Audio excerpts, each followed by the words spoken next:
Senadora, hay que elegir presidente accidental por esta sesión. El senador Juan Antonio Coloma reemplaza al senador Iván Moreira, conforme al acuerdo que viene aquí, cambio de comisiones. Quiero proponer que el reemplazante sea precisamente el incidental. Nos interesa además esta relación que pueda tener Hacienda con trabajo, que yo creo que no es menor, y deberíamos tratar de coordinar un poquito más faltan las recursos, dos reformas que se están haciendo. Las dos reformas, así que muy bien. En nombre de Dios y la patria se abre la sesión. Bueno, efectivamente, en forma completamente accidental y agradezco el sostenimiento de la senadora Sepúlveda y del senador Kuchel para esta comisión de trabajo que está citada específicamente para continuar con el estudio de la reforma previsional en el marco del análisis de los mecanismos para elevar el retorno de los recursos aportados por los trabajadores o en su nombre, incluyendo organización y competencia de la industria de administración de fondos, esquema de cotización, comisiones, licitación de afiliados, regulación de inversiones, entre otros. ¿Por qué hago esta referencia? Porque para estos efectos se ha invitado especialmente al economista y académico de la Universidad de Chile, don Eduardo Engel, que está en este momento conectado por Zoom, y que junto con saludarlo, en nombre de la comisión, le ofrezco la palabra a efecto de su intervención. Don Eduardo. Muchas gracias, presidente, y por su intermedio también a los miembros presentes de la comisión. Déjeme un segundito.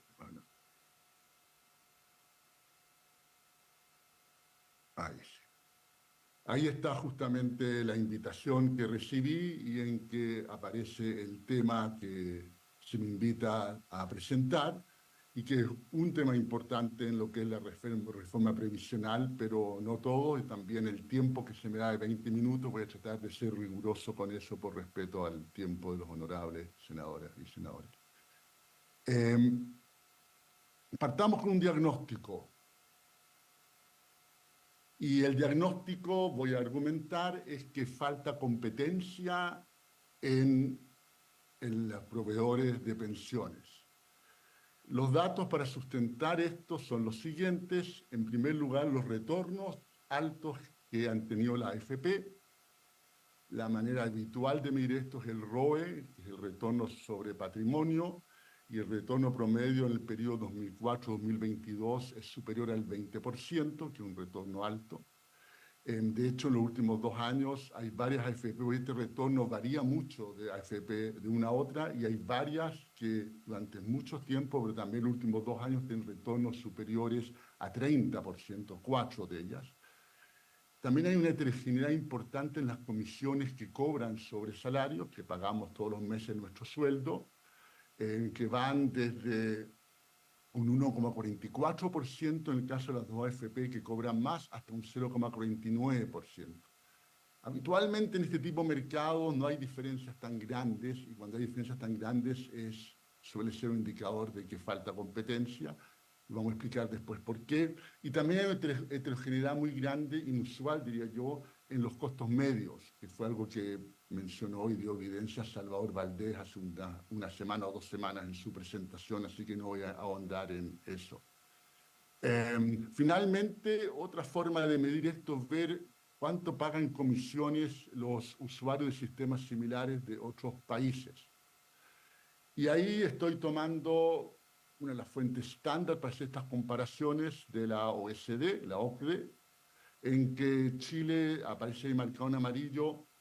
Acá lo estándar para comparar países es que se toman las comisiones dividido por los activos que se están manejando por el sistema, y tenemos 2 fuentes de comisiones. Una, lo que pagamos como afiliados como parte de nuestro sueldo, y segundo, lo que pagan las AFP a los brokers típicamente fuera de Chile, la mayor parte de eso al menos, por el servicio que les dan.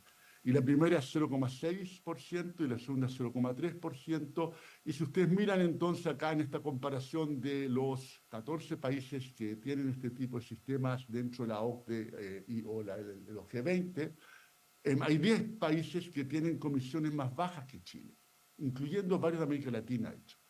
Uno las tiene iguales que nosotros y 2 las tiene más altas. Esto indica que el sistema es caro, ¿no? Y contrasta con lo que se afirmó en esta misma comisión, en una presentación por la representante de la Asociación de AFP el 8 de abril. Ahí está la lámina que tomo de esa presentación. Si miran al lado derecho, ¿no es cierto?, aparece Chile no con el 0,9%, sino con un 0,5%, es decir, con un costo bastante menor, casi la mitad del que les acabo de mostrar, y con un titular además que supuestamente la realidad número 1 sería que las comisiones en Chile están entre las bajas del mundo. Esa fue la afirmación que hizo ante esta honorable comisión la representante de las AFPs. Es importante entender la diferencia, porque yo obtengo un 0,9% mirando una fuente, que es la OECD, y por qué la representante de las AFP habla de algo que es mucho menor. Una primera posibilidad sería que estamos trabajando con datos distintos, pero no es así. Los dos estamos usando datos de la OCDE. Una segunda posibilidad es que estamos usando años distintos, y eso es cierto.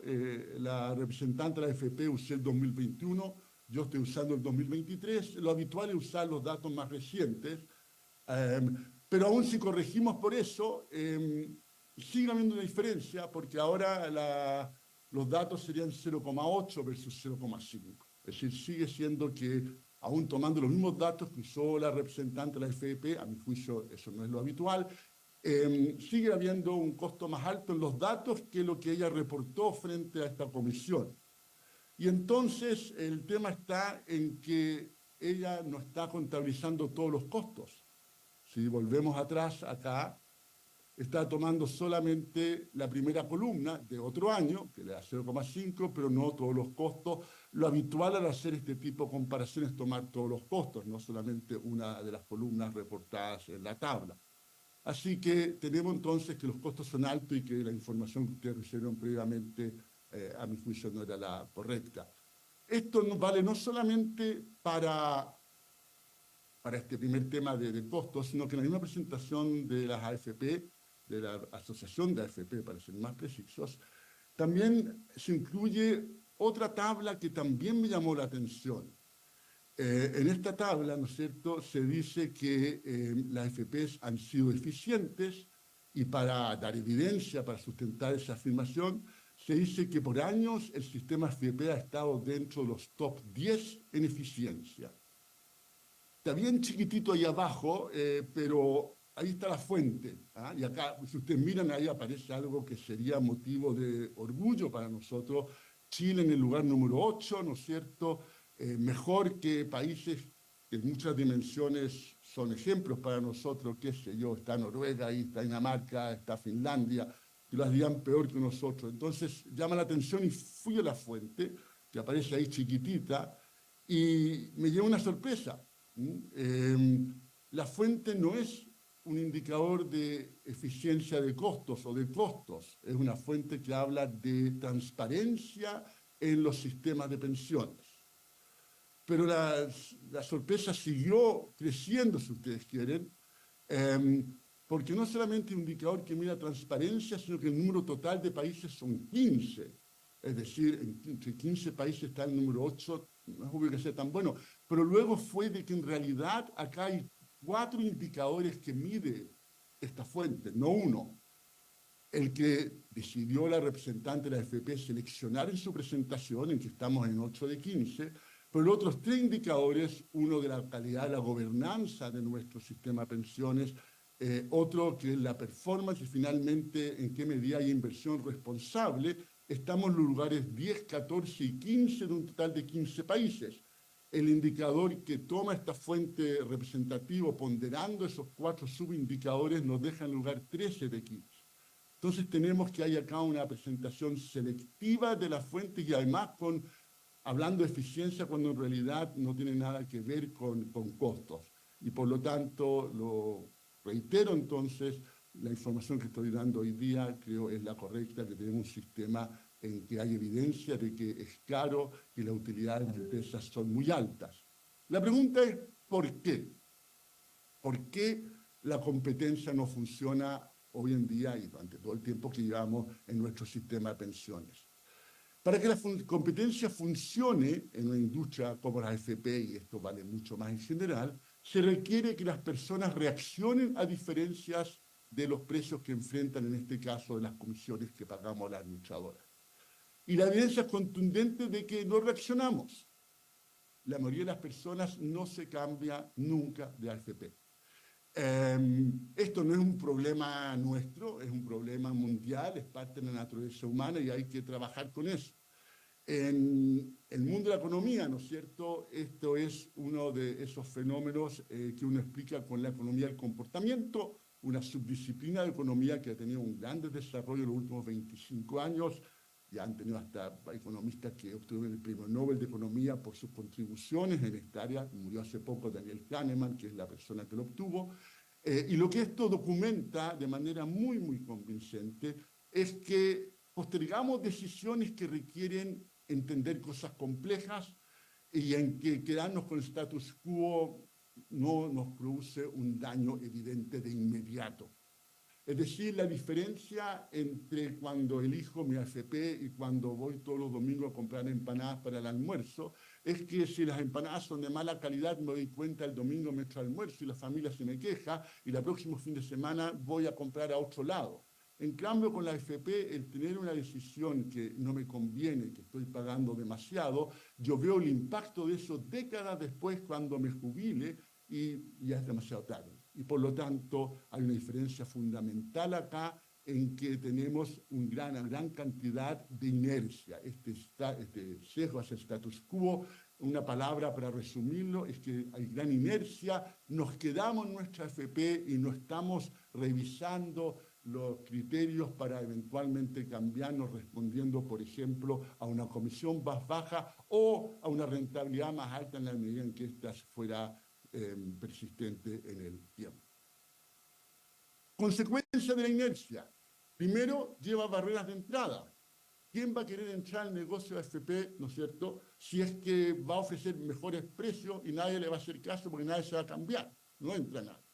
Hasta que empezamos a tener licitaciones de afiliados nuevos, hubo muy poca entrada durante largo tiempo en la AFP. A muchos años que no hubo nada. Segundo, la barrera a la entrada, la inercia también lleva a que una AFP pueda subir sus comisiones sin generar una fuga de afiliados. Ha sucedido. El caso Plan Vital en 2018 casi triplicó sus comisiones y se les fueron muy poquitos afiliados. Finalmente, tampoco la gente responde a diferencia en rentabilidad como para premiar a aquellas AFP que en forma consistente en el tiempo lograrían una rentabilidad más alta. Las barreras a la entrada, producto de la inercia, ¿no es cierto?, llevan a altas comisiones y a ganancias sobrenormales. Ganancias sobrenormales son ganancias que están muy por sobre las que habrían si el mercado fuera competitivo. Y finalmente esas altas comisiones y las ganancias sobrenormales llevan a un alto gasto en vendedores, publicidad, etcétera, que no cumple un fin social. Hay muchas veces mercados en los cuales esos gastos tienen un rol importante de información. En este caso, cuando es mucha inercia, ¿no es cierto?, se vuelve muy caro y tampoco tiene un rol social. Para cada uno de estos mecanismos que estoy mencionando acá, hay evidencia bien contundente y es un fenómeno que es mundial. Habiendo constatado entonces que estamos en un mercado con poca competencia y altas rentas, la pregunta es ¿qué hacer? Y parte del proyecto de ley que está discutiendo esta honorable comisión tiene que ver con eso. Hay una parte que no tiene que ver con eso y me encantaría algún día poder hablar también de esa otra parte, pero esta presentación es sobre la parte sobre cómo mejorar la competencia, tener más competencia y de modo que disipar rentas, no tener ganancias sobrenormales, tener un sistema más eficiente y de paso contribuir también a mejores pensiones. Partamos con una de las propuestas que está en el proyecto de ley, que es incorporar licitaciones de afiliados antiguos. Para llegar a esto, déjenme partir con lo que ya tenemos en Chile desde hace 14 años, que tenemos una experiencia con licitando afiliados nuevos. Esto comenzó en 2010, a pesar de una oposición bien férrea a la AFP. De hecho, esta era una idea que llevaba dando vuelta buen tiempo y que solo se implementa en el 2010 aun cuando hubiese sido deseable, a mi juicio, implementarla mucho antes. Lo bueno de las licitaciones de nuevos afiliados han llevado a una reducción muy importante de la comisión que pagan estos, esencialmente a menos de la mitad. Lo malo es que no han beneficiado a los afiliados antiguos. ¿Por qué? Por dos motivos, que tienen los dos que ver con la inercia. El primero, los afiliados en las AFP más caras no se cambian a estas AFP nuevas que han entrado al mercado y que tienen comisiones más bajas porque somos flojos, hay inercia, no se cambian. Y segundo, las AFP antiguas no han participado en estas licitaciones de los nuevos afiliados porque si bajan esas comisiones y se gana una licitación, ¿no es cierto?, tienen el problema que tienen que bajarle por ley la comisión a todos los afiliados, también los antiguos que tienen. Entonces les conviene más seguir con los afiliados que ya tienen que bajar comisiones, atraer a algunos nuevos afiliados, pero ganar mucho menos con los afiliados que tienen históricamente. Algunos temas varios con licitaciones antes de ir a la propuesta una de las propuestas centrales de mi presentación hoy día y del proyecto de ley. Primero, licitación y calidad de servicio. Las AFP afirman que la administración de pensiones no es un commodity. La respuesta es basta con que el regulador especifique la calidad de servicio. No es necesario que sea un commodity para que una licitación funcione bien. Hay una extensa literatura documentando eso. Cuando la calidad de servicio, por ejemplo, en nuestro caso, es contratable, entonces las licitaciones funcionan bien, contribuyen a eficiencia y la baja de costos también es una ganancia en eficiencia y calidad de servicio para los usuarios.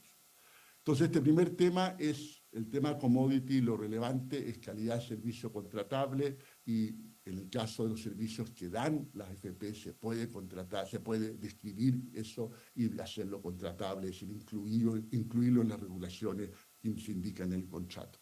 Segundo tema a tener en cuenta, es importante que el incumbente, es decir, cuando licito, ¿no es cierto?, no tenga una ventaja importante cuando termine la licitación y se relicite. En este tipo de licitaciones, para disipar rentas, para ganar eficiencia, si el incumbente, si la empresa que ganó una licitación, pongámosle por 10 años, y a los 10 años termina esta licitación y se vuelve a licitar, tiene una gran ventaja, entonces en ese momento va a poder cobrar mucho porque nadie le va a competir. Eso es muy importante, el diseñar las licitaciones.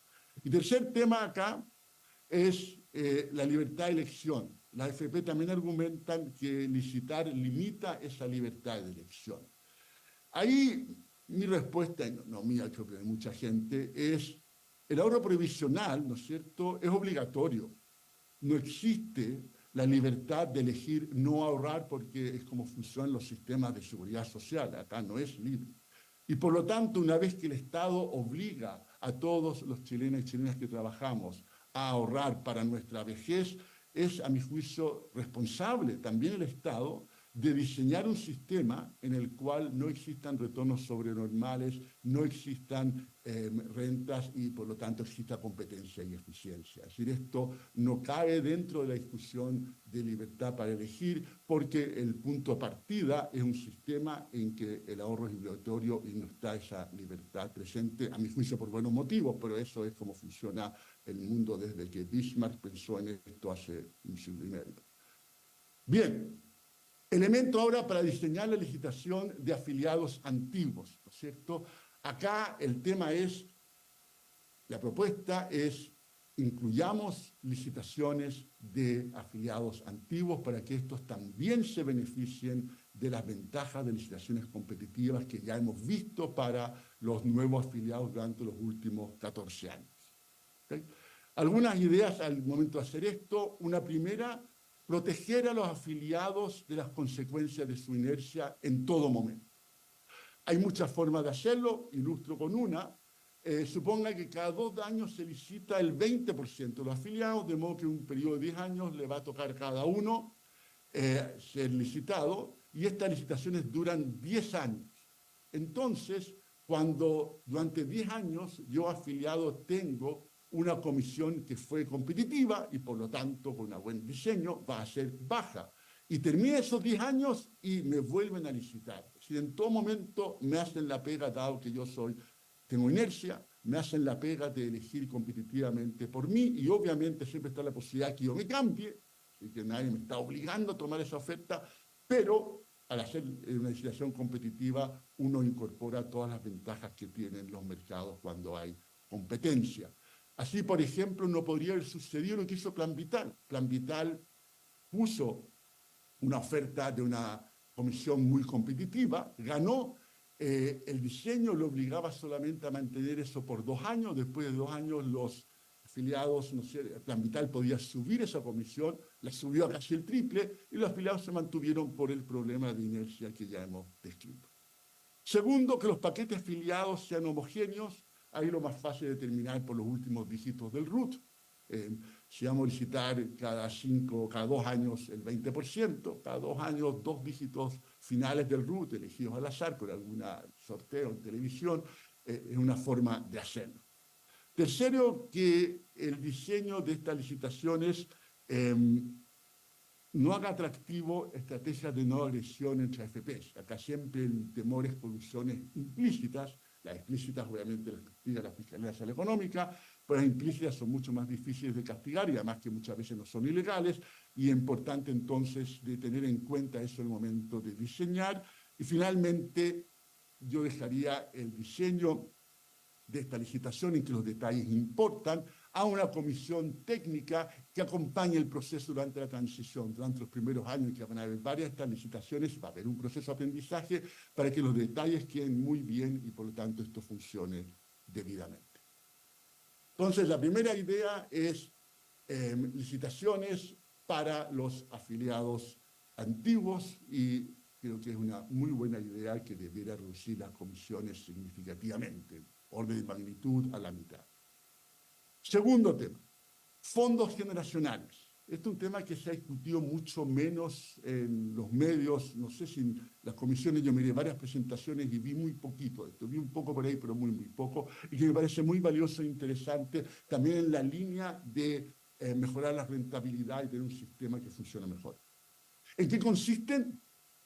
Concretamente se reemplazan los multifondos que existen en la actualidad, A, B, C, D y E, por fondos que son asignados a grupos etarios, quinquenios, todas las personas que nacieron entre 1985 y 1990 en un fondo, del 90 al 95 en otro, etc. ¿Qué ventajas tiene? Primero, el perfil de riesgo que uno debiera tener debiera depender de la edad, y cuando se es joven uno debe asumir mucho más riesgo porque los retornos son altos y no está el tema de que me toque algún bajón justo cuando jubilo. A medida que voy envejeciendo y acercándome al momento jubilar, uno debiera asumir menos riesgo. Nuevamente puede estar la posibilidad de salirse esto, pero la inercia sería hacer lo correcto. También tiene la ventaja que permite invertir en activos de más alto rendimiento, pero que tienen menor liquidez, sobre todo para los trabajadores más jóvenes. Hay grandes fuentes de ganancia asociadas a hacer eso, se les conoce también a veces como inversiones alternativas, permite entonces mayor rendimiento, mayor retorno.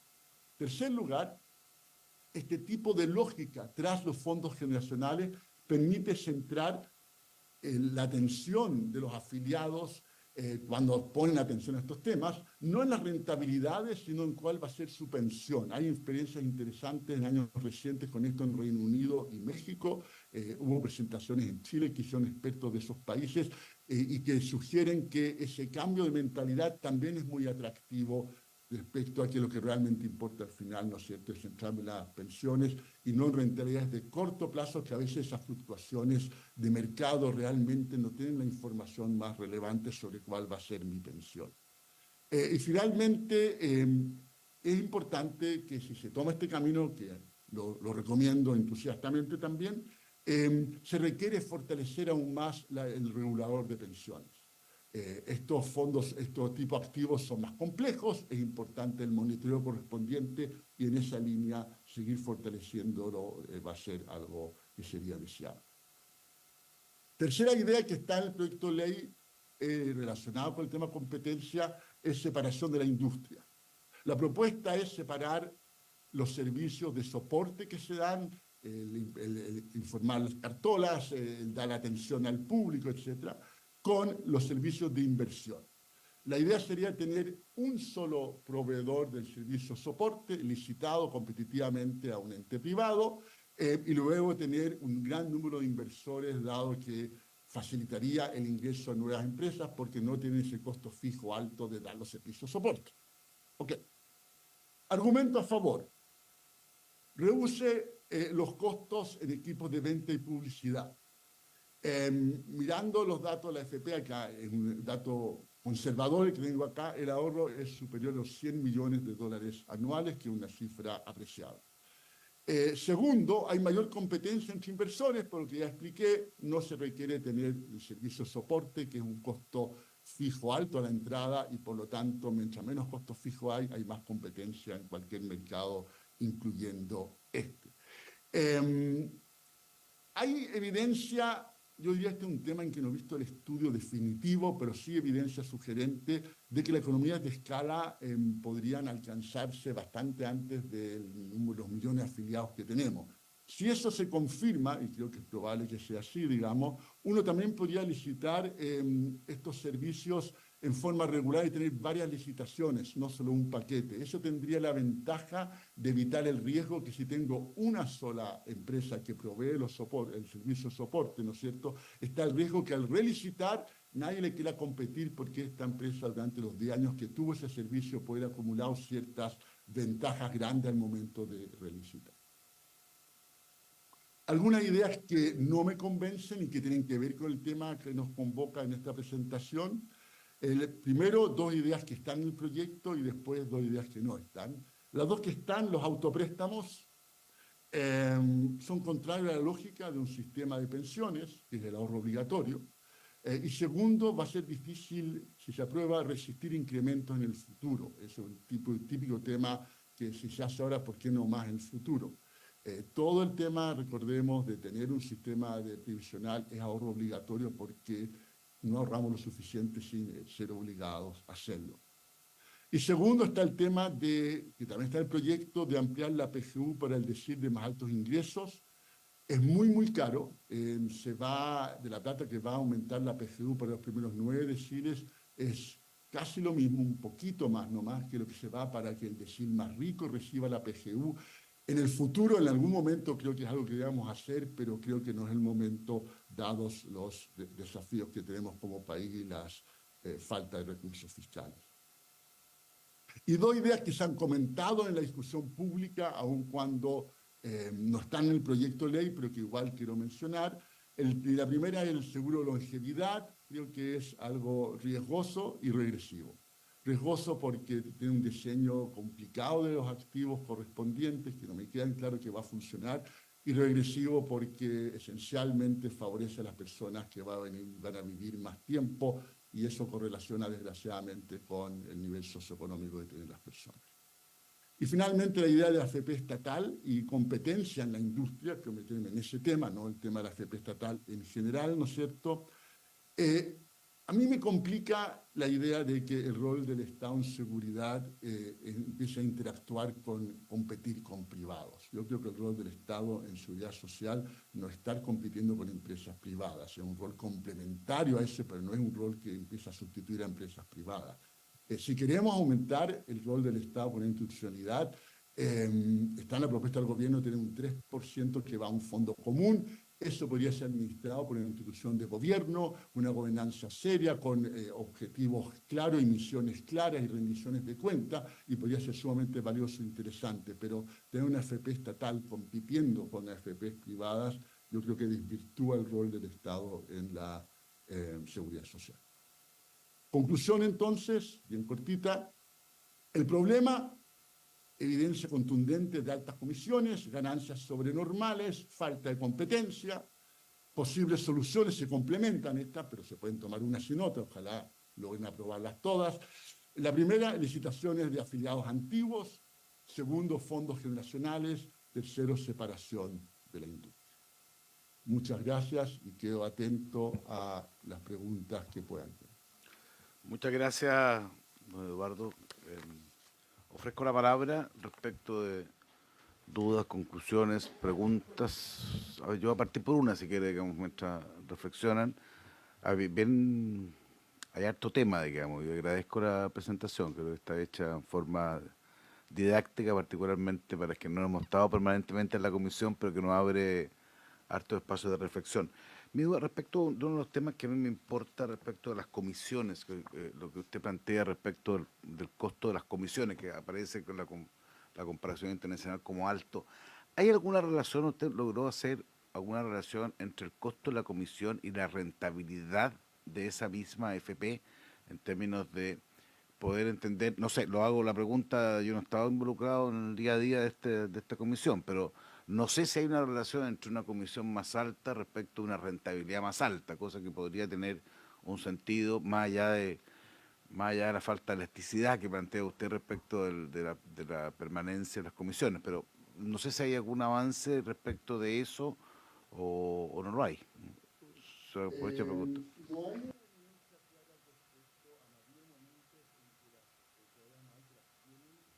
hay AFP con comisiones más altas en estos momentos en que las tienen las AFP con las comisiones más bajas, digamos. En general, hay estudios econométricos, hay dos que básicamente encontré, no lo incluí para no alargar mucho, que sugieren que las rentabilidades que dan las AFP, digamos, no son particularmente buenas una vez que uno las mide correctamente, ¿no es cierto? Claramente hubo décadas en que fueron rentabilidades muy, muy altas, pero siempre al medir las rentabilidades de cualquier institución, hay que compararlo con un benchmark de qué sucedería si yo tuviera una política de inversión pasiva, ¿no? Lo que aporta la FP es que frente a una política pasiva ellos son activos en buscar algo, hacerlo mejor que el mercado. Y en economía somos bastante escépticos de que se puede hacer mucho mejor que el mercado, ¿eh? Porque el mercado funciona bastante bien, no perfecto, pero en los mercados financieros funcionan bastante bien, entonces hacerlo mucho mejor. Y después viene el tema que para hacerlo mejor también uno paga comisiones más altas. Muchas veces se paga a brokers fuera de Chile una comisión alta, entonces el dato clave para ilustrar esto es que la persistencia en el tiempo de quienes lo hacen bien es bien baja en los mercados financieros. Es decir, si usted toma hoy día los que lo hicieron mejor que otros con un benchmark correcto, el benchmark tiene que corregir por riesgo, de modo que el riesgo que asumen es el mismo, es simplemente que saben seleccionar mejor dentro de activos de un riesgo muy, muy parecido, ¿no es cierto? Que el que lo hizo mejor el último año lo vaya a hacer mejor en los próximos 5 años, esa persistencia es muy, muy baja. Y por lo tanto, ese es en algún sentido lo que uno realmente quiere ahí. El que lo hace mejor que no sea por suerte, sino que simplemente porque hay algo que realmente sabe hacer mejor que el resto, y en eso la evidencia es poca.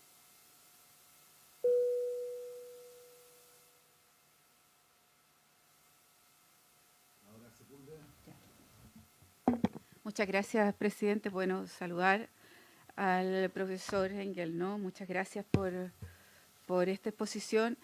Y lo primero, una moción, ¿no, presidente? Mire, nosotros aquí hemos recibido a muchas organizaciones, no organizaciones, sino instituciones, y a muchos expertos. Y nosotros creemos en la información que nos entregan, ¿no? Y para nosotros es importante porque tiene que ver con el análisis que cada uno de nosotros hace con su equipo. Entonces, lo que nos plantea el profesor en la primera etapa, ¿no?, de estas cifras que nos ha entregado la Asociación de AFP, me parece muy complicado, ¿no es cierto?, desde el punto de vista de la información que tiene esta comisión, que además es absolutamente formal, se entregaron los documentos, etcétera. Entonces yo pediría, dada la exposición del profesor, a cual nosotros tenemos una alta estima, algunos de nosotros, ¿no? A mí me gustaría que la exposición y los datos que nos entregó el profesor pudiéramos profundizarlo con la Biblioteca del Congreso. Me preocupa y que le entreguen además los datos de la Asociación de AFP, de las fuentes y de los factores que fueron analizados y comparados. Porque a mi juicio grave, ¿no?, lo que ha ocurrido con la Asociación de AFP, De hecho, hicimos varias preguntas que no respondieron precisamente en torno a la rentabilidad de esta industria, me carga decir industria, pero bueno, de esta industria, y que para nosotros además fue muy complicado que nos respondieran. Así que le pido, presidente, que los antecedentes que nos acaba de entregar el profesor, que pudiera analizarlo y entregarnos esa conclusión también con mayor profundidad y que el profesor nos pudiera enviar incluso esos datos para que la Biblioteca del Congreso pudiera revisarla. ¿Sí? O sea, lo que usted pide, digamos, es que se envíe a la biblioteca tanto el análisis del profesor Engel más lo que entiendo la Claro, AFP claro, plantearon acá para efecto de hacer una comparación. Claro, pero de profundizar, ¿no es cierto? Por ejemplo, las fuentes, ¿no? Que se tienen. Entonces, no me extrañaría esta confusión, ¿no es cierto? Que nos puede haber hecho caer la asociación de AFP, pero me gustaría profundizar en el tema y aclarar esta situación, ¿no es cierto?, como corresponde. ¿Sí? Ok, sí, yo me imagino además que esto debe estar viendo también la BCN, entonces igual para que quede claro la naturaleza de la petición. Sí. Me imagino también debe estar viendo la asociación de AFP también, pues si algo tiene algo que decir, por supuesto, poder tener una respuesta por supuesto, respecto a eso. pero le Esa es la agradezco, idea, le agradezco, senadora, profesor, ¿cierto? le agradezco, profesor, su aclaración, porque esto es muy importante, tiene que ver con ranking que nos plantearon que no son los correctos, ¿no? Segundo, lo de la inercia, ¿no? El profesor Valdés estuvo acá y como bien usted planteaba, ¿no? Fue, yo diría, bastante explícito en su exposición en relación a la inercia. Entonces, a mí me gustaría saber si esta inercia se repite o no en los más jóvenes que hoy día están cotizando. Si esta inercia tiene que ver con grupos etarios, quizás los que somos mayores tenemos más inercia, o tenemos algún estudio que nos permita decir si existe un cambio en esta inercia en los más jóvenes. Porque sí lo que nos dimos cuenta, ¿no?, es que cuando se trata de cambiar de fondos, cuando se trata de cambiar de fondos, no de AFP, así lo veíamos, ¿no es cierto?, con este grupo de Felices y Forrado, ¿no?, que ellos planteaban y iban a cambiarse, ¿no es cierto?, y fundamentalmente los jóvenes. Entonces, si usted ve ahí algún tipo de diferenciación, pensando quizá en una cultura previsional distinta en los más jóvenes o una preocupación distinta, dado además la experiencia que tienen con sus padres y sus abuelos, ¿no?, de las paupérrimas pensiones que se tienen. Entonces, a lo mejor hay una experiencia distinta en los jóvenes, no sé si hay algún estudio en eso. Segundo, tercero, hay una coincidencia con lo que planteaba Valdés, ¿no es cierto?, el profesor Valdés, y los fondos, y cómo se deberían hacer las licitaciones. Entonces creo que por lo menos ahí hay una coincidencia entre varios expertos en que debería hacerse licitaciones completas, no solo de los nuevos, sino de los antiguos, que tuvieran un aumento, o sea, un periodo de 10 años, etcétera. Yo creo que hay un acuerdo entre que estos fondos sean licitados de esa manera. Y lo último, a mí me gustaría porque el gobierno se comprometió a poder estudiar un seguro de longevidad que no fuera regresivo. Un seguro de longevidad que no fuera regresivo. No sé si usted tiene... No me mire así, subsecretario, porque así fue. Yo lo recuerdo perfecto. que la ministra se comprometió a buscar una fórmula. Entonces, no sé si existe alguna experiencia en esto de que no fuera regresivo, o si hay alguna idea que ustedes pudieran estar trabajando o alguna reflexión en relación a este tema. Eso, presidente, gracias. Muchas gracias. Siempre con lo cual se enviará al oficio de la forma indicada a la BCN, digamos, para respuesta de don Eduardo. Gracias, senadora, presidente, por su intermedio. A las tres preguntas. La primera, desgraciadamente, este tema de inercia no tiene que ver con la edad ni con las generaciones que son, y efectivamente el ejemplo que usted da es un buen ejemplo en cuanto a que se cambiaron, pero desgraciadamente se cambiaron por los motivos equivocados. Fue un cambio que no tenía nada, que era un ardid para básicamente obtener ganancias, porque obligaba a la AFP a vender en muy poco tiempo las carteras que tenían. Eso, la forma de regularlo y que finalmente se hizo, ¿no es cierto?, es que uno lo puede cambiar de un día para otro. Estas son inversiones de largo plazo, es otra ventaja de los fondos generacionales, de que uno pone el horizonte a largo plazo y no cambiar de un día para otro. Entonces, habría que matizar lo que yo dije, teniendo en cuenta su ejemplo, que es un muy buen ejemplo, es decir, es cambiarse por los motivos correctos y no por motivos que son de marketing y en que no lo están haciendo por un motivo correcto, no más porque no va a mejorar sus pensiones. De hecho, los cálculos que hay estudios de eso, es que la gente que se cambió siguiendo a Felices Forrados terminó perdiendo plata, no ganando. Y la gente experta en el tema lo dijo de un comienzo, no era algo sorprendente. Entonces, lo que acá queremos es que la gente se cambie respondiendo a comisión más baja o rentabilidades más altas que persisten en el tiempo.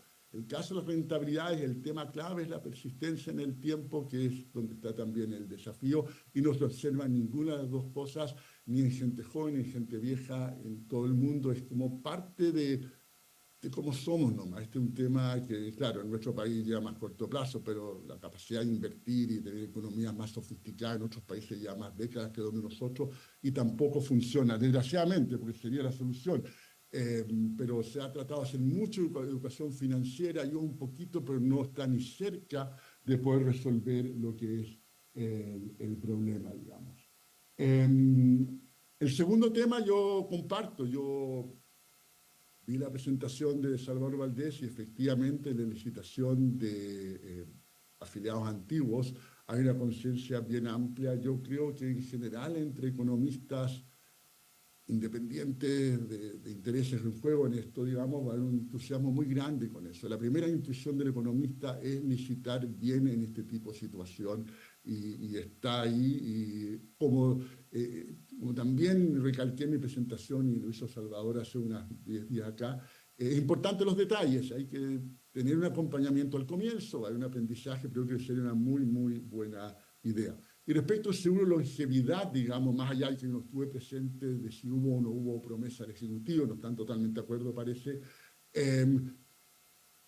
Más que entrar a especular, me gustaría ver la propuesta que van a hacer, porque tengo serias dudas que se pueda hacer una propuesta que realmente funcione bien y al mismo tiempo no tenga el compromiso de que van a estar esos activos que se necesitan, un seguro que va a entrar cuando la gente cumple 85 años más, en 20, 30 años más.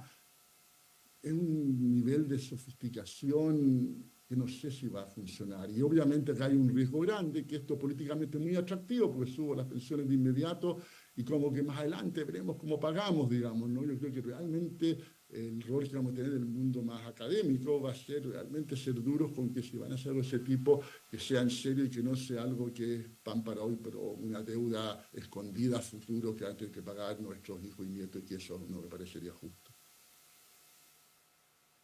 Muchas gracias, senador.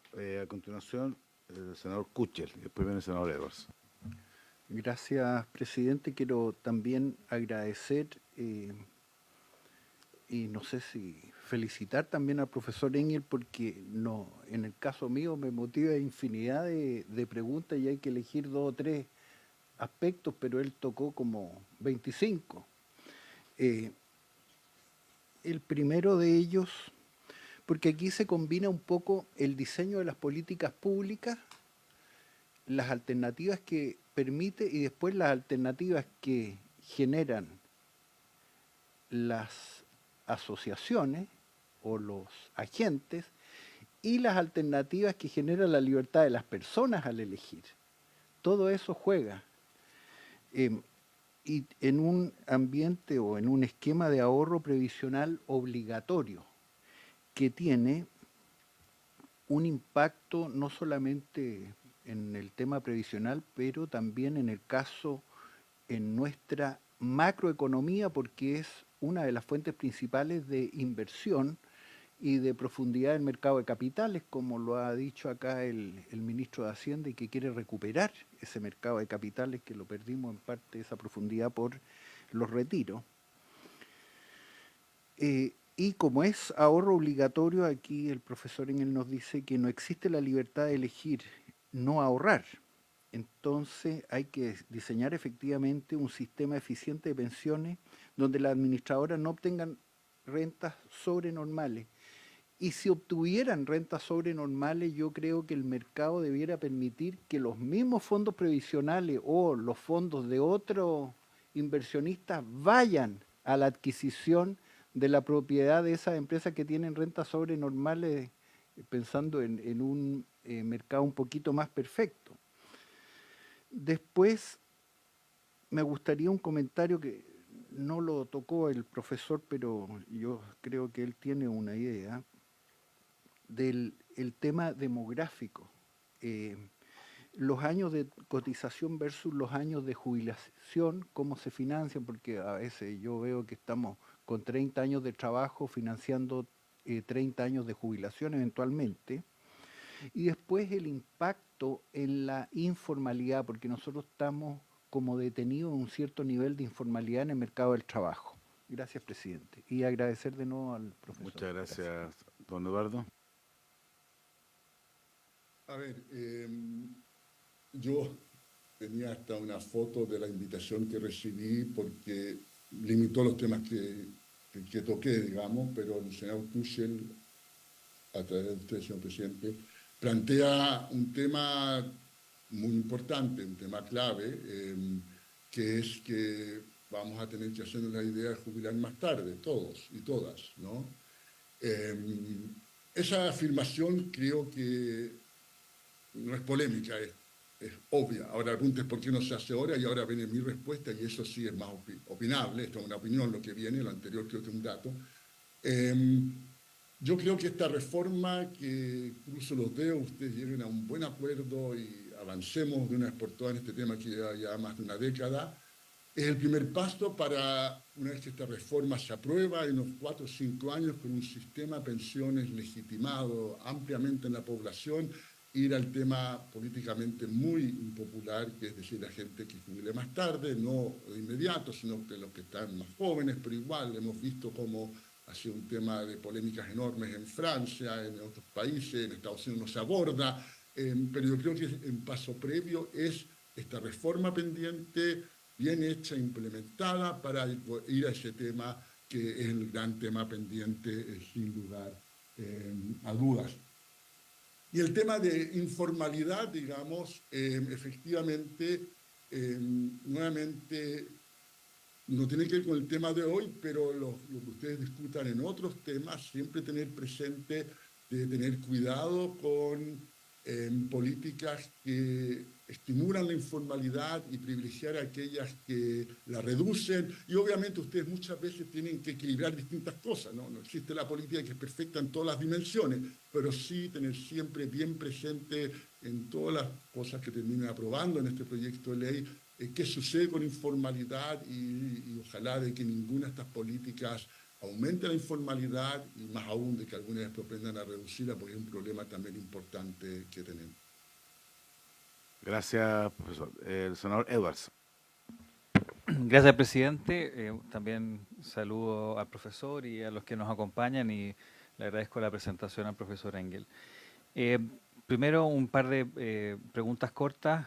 En el diagnóstico, yo por lo menos me siento bastante representado por el diagnóstico que presenta. Quería saber solamente si es correcto sumar los porcentajes, los costos en la tabla de costos que nos entregó. Eso es lo primero.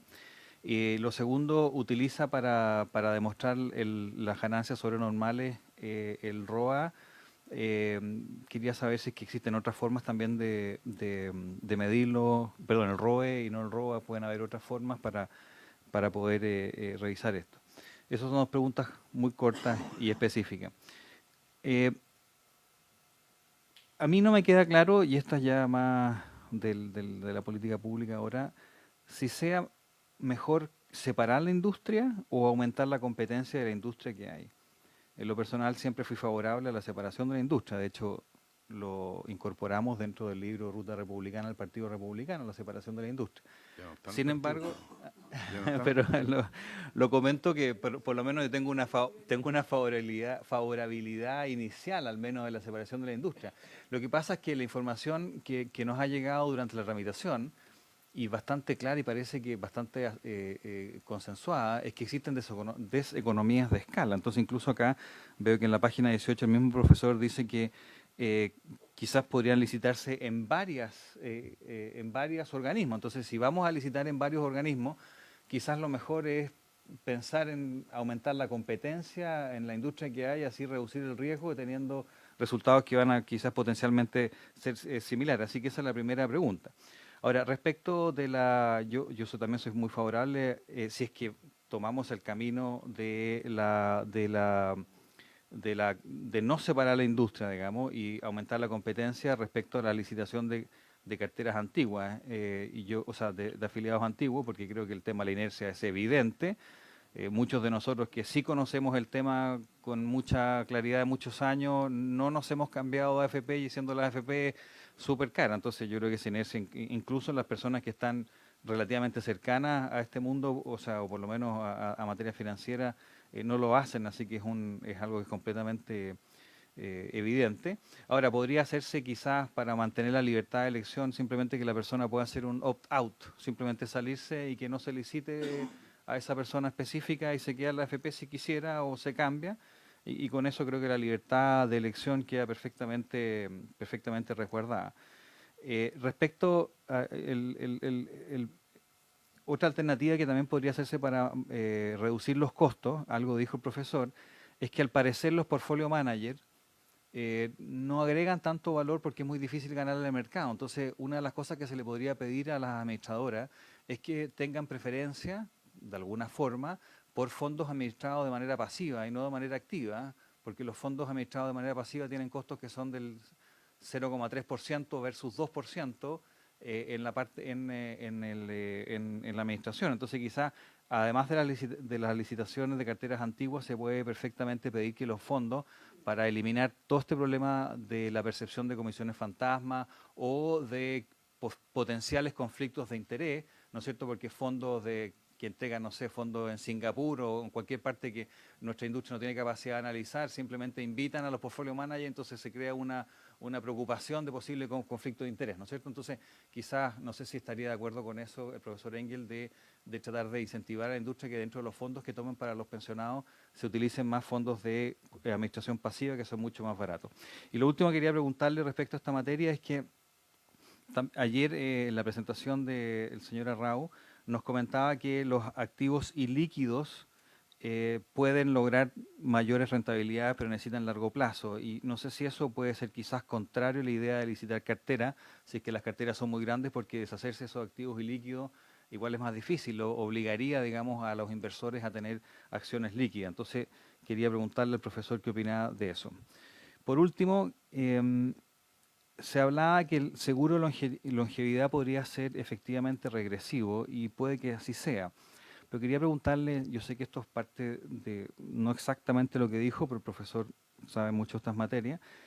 Así como el seguro longevidad es potencialmente regresivo, el reparto también es regresivo porque todas las personas entregan un porcentaje de su sueldo, que eso ya es regresivo, es como el pago del IVA, a diferencia del pago de la renta. La PGU tiene una componente, como es ingresos, como son gastos fiscales, digamos, en la recaudación, al menos hay una parte que es progresiva. El reparto tiende a ser más regresivo porque es un porcentaje igual para todos, pero hay una gran cantidad de personas que ganan sobre el límite imponible, por lo tanto pagan un porcentaje que es incluso menor del resto porque ganan sobre el límite imponible. Entonces, el reparto es muy regresivo. No sé si eso es una aseveración que puede compartir o no el profesor Engel, que puedo estar equivocado, pero se lo pregunto a él.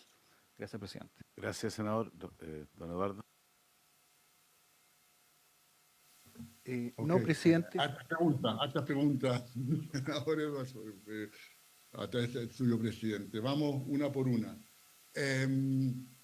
Sumar los costos en las primeras láminas donde mostré el indicador de la OECD, creo que es lo correcto porque los denominadores son los mismos. Básicamente en los dos casos se calcula como lo haría cualquiera de nosotros, que es cuánto se paga en total en comisiones dividido por todos los activos que maneja el sector.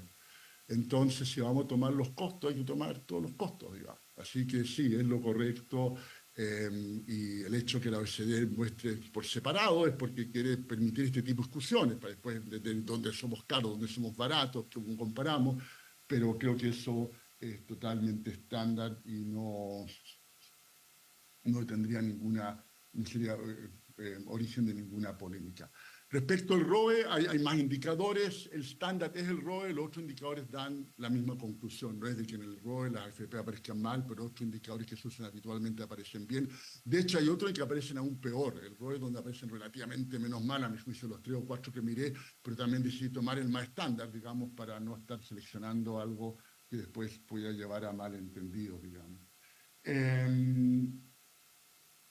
Después, la parte de separar la industria. En el proceso de preparar esta presentación, como que pensé en una posibilidad que tienen que considerarla, que es separar, pero tener licitaciones de antiguos afiliados, no solamente en la parte de inversores, sino que también en la parte de soporte. Ahora, la pregunta sería, bueno, ¿por qué no licitar lo que tenemos ahora? ¿Qué es la ventaja de separar la industria y después licitar, tener como licitación en 2 niveles versus la propuesta que sería en solo un nivel?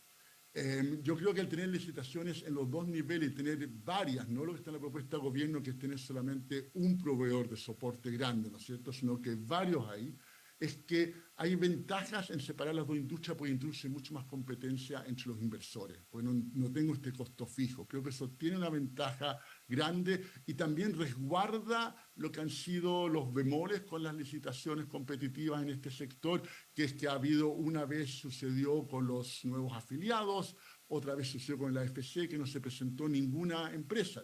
Creo que al hacerlo de esta forma va a haber mucho más empresas que van a estar activamente participando y que por lo tanto les va a ser fácil y atractivo presentarse, digamos. De acuerdo con el senador Edwards, no lo dije tampoco, pero lo subentendí, que acá la discusión libertad de elegir y efectivamente el punto de vista filosófico se resuelve al momento de que uno puede optar salirse. Creo que es mejor salirse después, es decir, todo está en el paquete, pero el que quiere se puede salir después. Creo que eso es un poquito mejor que salirse antes, pero es un detalle, pero efectivamente eso está, tengo entendido, está la propuesta del gobierno también, y por el tema de la inercia, el punto de vista de las FP no tampoco crea ningún problema de los eventuales participantes en esto. El tema de fondos activos versus pasivos. A mí me gustan más también los fondos pasivos, concuerdo con el senador en ese tema, pero tendría que pensarlo mucho más antes de transformar esto en una propuesta concreta obligatoria. Distinto es sugerirlo. Habría que entender por qué las AFP en la actualidad no optan más por fondos pasivos. ¿Cómo andaría eso? Cargaría un buen estudio a un ente autónomo serio que me diga, bueno, cómo habían rentado algo parecido a una AFP, pero invirtiendo solo en fondos pasivos. El ahorro que habría tenido en comisiones habría compensado eventuales rentabilidades más bajas, habría sido realmente más baja o no. Mi prejuicio coincide con el del senador, pero antes de hacer política pública quisiera conocer ese estudio. Hubo un estudio hace muchos años de un profesor de la Católica que sugería ese tipo de resultados, habría que ver si sigue siendo así. Después viene el tema de los ilíquidos, digamos. Ahí no me quedó claro cuál sería el problema de licitar, digamos, simplemente no me quedó muy bien claro, porque vamos a licitar simplemente a vamos a medir, ¿no es cierto?, con cómo uno tiene proyecciones a través de fondos generacionales, cómo esto se proyecta en lo que va a ser mi jubilación. Ahí habría que revisar la experiencia, pero hay países que están haciendo esto, son países que lo están haciendo bien, digamos, no tengo el detalle en este momento acá, pero ese tema yo creo que lo han tenido que abordar y habría que simplemente revisar que se puede aplicar en Chile, y lo más probable es que sí, digamos. Y el último tema era respecto de regresividad, básicamente que reparto, digamos, en este fondo común versus longevidad, las dos tienen regresividad. Es cierto que hay regresividad en los dos temas. Yo creo que el tipo de regresividad en el caso de del seguro de longevidad es como más cruel, ¿no es cierto? Porque básicamente se basa en que la gente que vive más de 85 años está muy sobre representada, las personas de altos ingresos, digamos. En el otro caso es que la gente de altos ingresos no le cobran tanto porque hay un máximo imponible, que es un punto técnicamente válido. A mí me parece más importante, sin embargo, el segundo tema en esa dimensión. Y nuevamente, gracias por las preguntas a todos los honorables senadores y a la senadora también. Antes que se despida, don Eduardo, que quiero hacer un pie de página, don Carlos Kuchler, y yo quiero hacer una pequeña pregunta, pero como para cerrar. Gracias, presidente. Más que nada dirigido a doña Alejandra Sepúlveda, la senadora, porque he estado viendo la exposición de la AFP, sí, y hay distintos criterios. Por ejemplo, por año el sistema ha estado dentro de los top 10 de eficiencia, dice, top 10 entre comillas, y ahí efectivamente lo pone en el número 8, pero después dice en gasto operativo está en el número 23. Hay distintos conceptos, distintos años y siempre se indica la fuente, presidente. Es la información que puedo agregar. Don Eduardo. Gracias. ¿Puedo opinar ahí, dado que el fondo puse el tema? Tiene la palabra. El punto, y están las láminas de la presentación de la Asociación de AFP, así que aquí hay una cuestión bien objetiva, ¿no? Es que ese número 8 no tiene nada que ver con eficiencia. Se indica la fuente, uno va a la fuente que lo haga en la BCN. Creo que es una forma muy objetiva de avanzar en este tema. Se afirma que el número 8 y los indicadores no son de costo, no son de eficiencia, son de transparencia. Y son 8 de un total de 15 países en que se eligió el indicador de transparencia donde le va mejor a Chile, porque los otros están en los lugares 14 y 15, por lo menos estamos en el lugar 13. Entonces, no basta con que hayan, a mi juicio, la decisión es de ustedes, pero no basta con que en 8 indicadores dijo lo correcto, digamos. Acá hay 2 indicadores en que en un caso se omitió información relevante, a mi juicio, y el segundo más grave porque el indicador no tenía nada que ver con el tema que se estaba hablando, y además dentro de ese indicador se eligió el que convenía, y claramente somos top 10 mundiales, ser top 10 mundiales, yo me imagino entre 50, 100, 200 países, pero no entre 15. Entonces yo ahí sí creo que hay un tema de que al menos cierto nivel de transparencia, de accountability, de que cuando uno da datos frente a una honorable comisión del Senado, digamos, tiene que haber un mínimo de un elemento importante de cuidado con los datos que se dan. Hay una responsabilidad social muy grande que la tenemos todos, los académicos que participamos acá, los que vienen de centros de políticas públicas y también las personas que vienen representando los legítimos intereses de las partes interesadas. Muchas gracias, don Eduardo. Hay 2 pequeñas consultas finales, así que voy a, senadora Sepúlveda. Era solo para reforzar eso y 2 ideas. Primero, esto de aumento de la edad de jubilación, ¿no? Hoy día en promedio de las mujeres se están jubilando no a los 60, a los 62 años. Y además de eso tienen que seguir trabajando, ¿no? Porque después de jubilar tienen que seguir trabajando. Lo segundo es que los varones a los 67 años, no a los 65. ¿Ah? Entonces, hay una idea de jubilar distinta a la que se plantea en la ley y además tiene que seguir trabajando. Hoy día vemos más cabezas blancas trabajando en todas partes porque necesitan tener un segundo empleo. Y lo otro es que efectivamente el comité que está trabajando de los expertos, la idea esta de una vez que se produzca la licitación, aquella persona que no quiera estar en esa AFP puede efectivamente salir. O sea, eso ya está absolutamente conversado desde la propuesta del gobierno como de los expertos. Eso, presidente, yo voy a esperar la biblioteca del Congreso para que nos diga, ¿no es cierto?, qué es lo que está pasando. Muchas gracias, una pregunta y una pregunta final mía.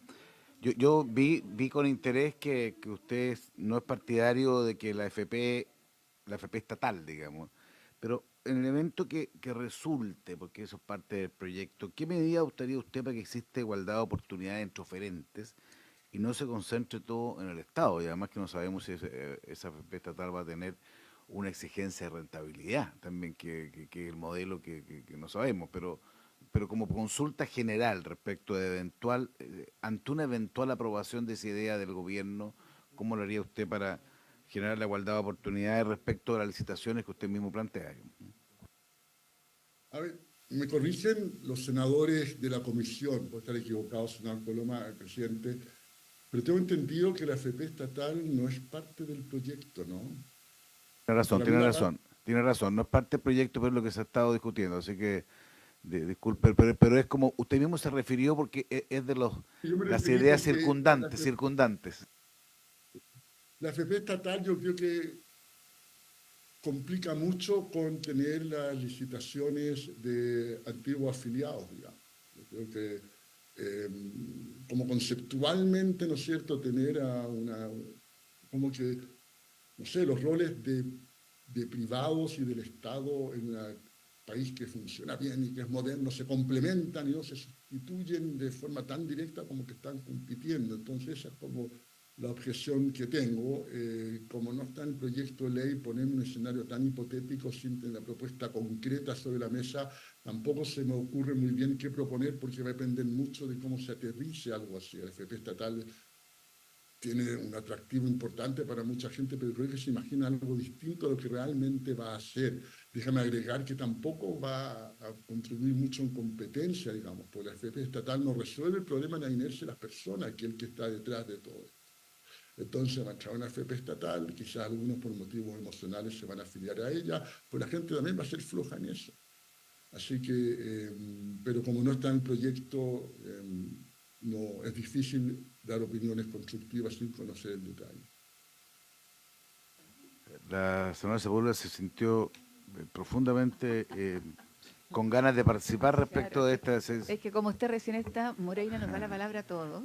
Yo Y también. nosotros tenemos muchas ganas de participar siempre en esta comisión. Muy legítima, muy legítima. Que el problema en la FP estatal es que al final es el mismo modelo, ¿no?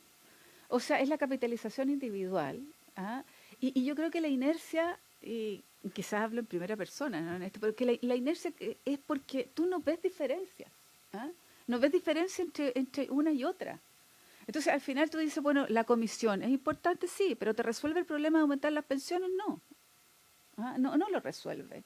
Porque al final, ¿qué es lo que va a ocurrir? Yo voy a tener más sueldo en tu colilla de pago, las AFP van a tener mejor rentabilidad, pero ¿eso te sube la pensión? No. Entonces, si yo me cambio una u otra, raya para la suma, en 30, 35, es exactamente lo mismo. La inercia es porque no ves diferencia. Si tú vieras diferencia, y por eso que la inercia en la cosa de los fondos, más allá de lo que ocurre al final, ¿no?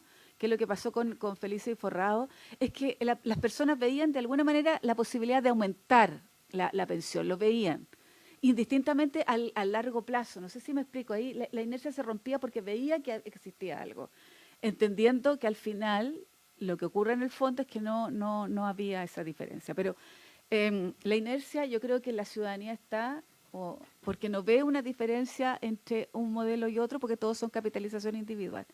Perdón, presidente, era una reflexión frente a muy mi... válida, A muy mi válida. no, si no es gobernista, yo quiero mejorar las pensiones, mejorar las pensiones y que eso pueda definirse, ¿no es cierto?, lo antes posible. Eso, presidente. Muchas gracias. Todos los aportes son muy bienvenidos en esta lógica. Don Eduardo, ¿algo que agregar o le agradecemos su intervención y sus planteamientos? Al revés, yo le agradezco a usted la posibilidad de haber presentado. Muchas gracias. Bueno, y por haberse cumplido con el objeto de la sesión, esta se levanta.